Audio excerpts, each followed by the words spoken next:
New York City class, 10 points, spring 2020. Number 1, Ed Koch, my favourite of the mayors we studied, the one who, in my opinion, left the deepest mark on the New York of the 2020s. The global city, gentrification, Times Square, Battery Park City, it all starts with him.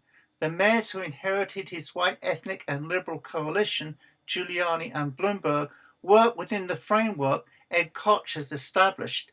This is Ed Koch's city. Now remember this, when Ed Koch was mayor, no one thought the boom would roll beyond lower Manhattan and remake the outer boroughs, and few people thought that yuppies would stay when they coupled up and had kids. I hated Ed Koch while he was mayor. I saw him as a servant of real estate capital. I also didn't like him because he made me laugh. In retrospect, looking back all these decades later, I love the man and his big heart and the way, like Jimmy Carter, he had a whole new life as a public figure after he was mayor. Ed Koch never went away, and of course he still hasn't. The 80s were a great decade for New York. Ed Koch was a huge presence on the TV news in Washington and on The Late Show. The city was back. The cranes were towering again. The parks were glorious. The subway was safe to ride. The hardscrabble New York Mets won baseball's greatest ever World Series. Number 2, David Dinkins. New York in the 90s are the tag team decade. Yeah, what if it had been the other way round and Giuliani had righted the city after Koch and Dinkins had presided over the boom? But then Dinkins would have been mayor at the time of 9/11. Dinkins was a kind, dignified man for a politician, but his fate and de Blasio suggest that normal clubhouse poles and their reformed counterparts are no match for the larger-than-life, slightly unhinged antics that being mayor of New York require. Number 3, Rudy Giuliani. Rudy in his first term was like Koch, but by his second term with New York resurgent, Rudy began his decades-long career of careening off the rails and being a caricature of himself. It's always a challenge to persuade people that in his first term he was an ordinary transactional pole and a good mayor. The 90s were a great decade for New York. The city came storming back from recession bigger and brasher than ever. New York-themed TV shows took over the airwaves, and out of a collection of ordinary journeyman ball players, those damned Yankees founded yet another dynasty to match those of the 30s and 50s. Number 4, Mike Bloomberg. As you know, I find it impossible to compare Bloomberg with the other mayors. No one else had his millions, let alone his billions, and his ability to make charitable donations equivalent to buying himself a political party to turn out the vote, or to turn himself single-handedly into a national force on issues like gun control, diet, and smoking. He also shrewdly balanced contributions to liberal causes nationally with contributions to Republicans in New York State. Bloomberg was different and most welcome because he picked talented people and let them do the talking for him. He was the anti-ambulance chaser, the cool, cerebral CEO mayor. As mayor, he was brilliant in steadying the city in his first term, but then he fell out with the teachers and middle-class parents over charter schools and got horribly lost with policing over the 2004 GOP convention and stop and frisk in his third term. The O's were a great decade for New York. The city came storming back from 9/11. New York got some spectacular new public spaces under Bloomberg. The High Line, Brooklyn Bridge Park, the pedestrianization of Times Square, the landscaping at the southern end of Governor's Island. Finally, a mayor for the ages, a billionaire philanthropist with an Olympian vision. Number 5, Bill de Blasio. Finally, after all these decades, New Yorkers are united, and not because one of our sports teams won a championship. No, everyone but everyone, right across the political spectrum, loathes our mayor, Bill de Blasio. I find it hard to compare Bill de Blasio with the other mayors. I mean, in his first term, he was universally loathed. People produced lists of the reasons they loathed him. Then he went and got re-elected handily. Okay, don't forget what I said about de Blasio's situation and the way it highlights, one, the perils of progressives running City Hall. You are regent in the clubhouse's kingdom. How are you going to run the bureaucracy, and how are you going to get donations to get re-elected? Number two, the perils of trying to be mayor without cooperation of the governor. As everyone now knows, you don't piss off Andrew Cuomo unless you are his brother.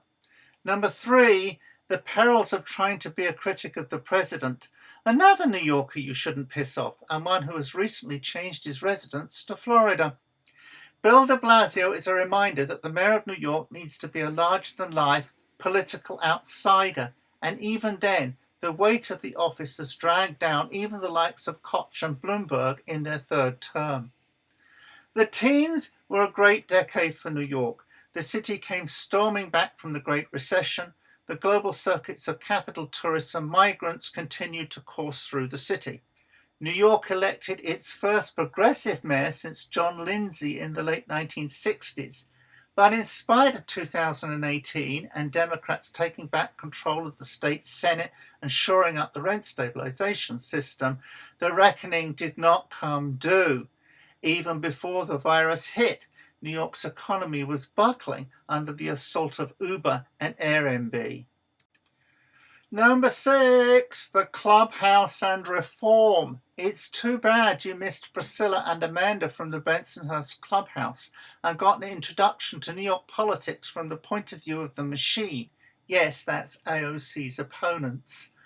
New York City does have politics, but they're between factions of the Democratic Party, the clubhouse and reform clubs. Sometimes they put candidates up against one another. More often, any effective opposition is provided by the Working Families Party. Because the Republican Party only puts up celebrity candidates for mayor, those who can pay their own way, we are living in what is effectively a one-party state. We think we're free and well-governed because we're in America, but in New York we have 5 boroughs and one party, whereas in London they have 32 boroughs and a 3-party system. Here in New York it seems to work for the most part, but it's not like we get any choice. Anyhow, what Priscilla and Amanda would have convinced you of is that politics is about process, canvassing, getting signatures, planning events. You work your way up. You go to law school and become a candidate, or you found your own firm and start doing business for regional Democratic campaigns. Politics is a business. There are jobs and career paths. What it takes is prodigious fortitude. Politics is like going to church.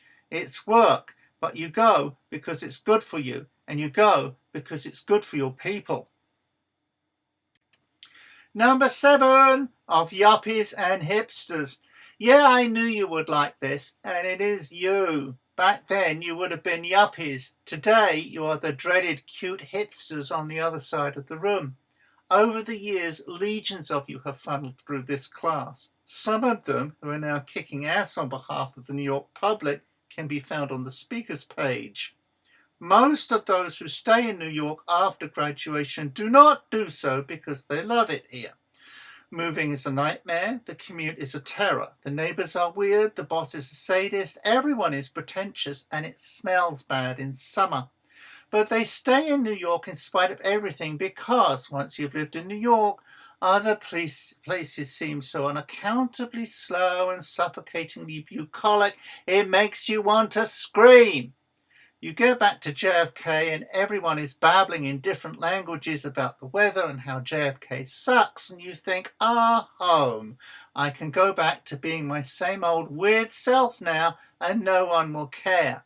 Read George Simmel's The Metropolis and Mental Life. It's all in there. Number 8, The Great Brown Tide. Thanks for the bumper crop of postings about Queens. I love the idea of Astoria as the coolest place in the world because I lived there 1984 to 93 while I was in graduate school at Columbia. Yes, it's like that, half born locally, half born everywhere else in the world. Go Queens! Still the melting pot. Americans reinvent race in every generation to take account of new ethnicities and new religions and new peoples. Race is being remade here and right now, just as it was 100 years ago on the Lower East Side. However, New Yorkers can be born anywhere, not in the least in Cleveland. But once you get here, there's no going back. Remember my argument about AOC's vote. It's white refugees from Middle America. It's the largest, most undigestible block of ethnic voters the machine has ever come across. It's totally insufferable white people who are educated and superior to other white people. Number 9, the magic. We did great with the magic this semester. We got the TV shows, long lists of movies, we got the new public places, we got the parks. Don't forget my big point about Rudy. It was his mantra about the quality of life that prevailed over the long term. Give Koch and Rudy and Bloomberg credit where it's due. The city is green again because of their efforts. It's not the police that are the glue, it's the parks. Yes, the New York of the imagination, the reasons that lure people here. Sometimes they get trapped and can only leave for short periods. Sometimes they come back and live here for weeks at a time, several times a year. Sometimes they're living in the New York of the imagination, even when they're hundreds or thousands of miles away. When memories of the city are conjured up again by pictures or a classic movie, or obviously by someone who is in New York right now and whining on Facebook about how it's so expensive and it's not all it's cracked up to be. With the singular exception of right at this moment, anyone anywhere would rather wake up tomorrow morning and be in New York. Anytime people want to transfer out of Fordham, I remind them, oh wait, what's that park at the end of the street? Did you ever go there? The one in the middle of the island? Number 10, the pandemic. So anyway, since everyone cleared out of McMahon, the city has been deathly quiet. At night, I can hear individual cars on the nearby expressway. The wailing of ambulances is sometimes incessant and has picked up again over the last week. In New York, everyone knows someone who lost family. I was in Times Square subway station one day last week at 6 p.m. I was the only person in the last car, which never had more than 9 people in it on my journey back to Brooklyn. Times Square at 6 p.m. was quieter than it was at 4 a.m. in what used to pass as normal. It was so spooky. It was like going down to the waterfront in Dumbo to look at the smoking ruins of the World Trade Center. Another historical moment I'd rather not have lived through. I don't think the virus is like 9/11. It's more like the 2003 blackout, only the next day we found out it would go on for weeks, and then it went on for months, and now we're figuring out that this new way of life might go on for 2 or 3 years. Note, all the successful mayors started in the wake of a crisis. Koch was 1977, Giuliani was the recession of 1989 to 93, Bloomberg was 9/11. Yep, those crises keep on coming, one after another. It reminds you that deathly crises are a regular feature of life in Gotham. The city always tends to bounce back before the rest of the country. Dinkins and de Blasio were elected to clean up after Koch and Bloomberg. Dinkins was eclipsed by the downturn just as the pandemic now threatens to sweep away de Blasio. Will our next mayor be an Ed Koch? Or will they be more like an A. Beam following John Lindsay? Have we come full cycle, and is New York now returning to the 70s again? Now there's a cheerful thought. Could disco be back? Oh wait, disco never went away.